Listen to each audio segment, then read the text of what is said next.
বাংলাদেশ জামাত ইসলামের পক্ষ থেকে দ্বীপ জেলা ভোলা 13 নং দক্ষিণ দিগুলদি ইউনিয়নের 2 নং ওয়ার্ডের বাংলাদেশ জামাত ইসলামের কর্মী ভাইয়েরা, বাংলাদেশ জামাত ইসলামের শীর্ষ নেতা দীর্ঘদিন যাবৎ স্বৈরাচার হাসিনার আমলে কারাবরণ করতেছে। এই প্রতিবাদের উদ্দেশ্যে রাজপথে আজ 18 তারিখ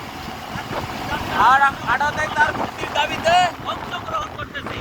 ইনশাআল্লাহ তাকে মুক্ত করেই ঘরে ফিরবো ইনশাআল্লাহ। নারে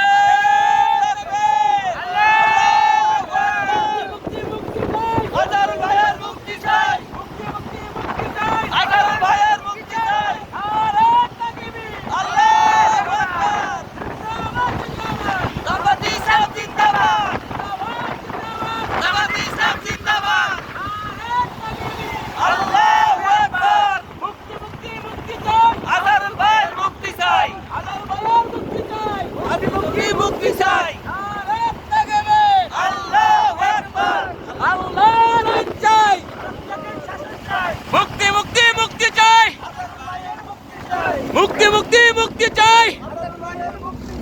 নারে তাকবীর, জিন্দাবাদ জিন্দাবাদ।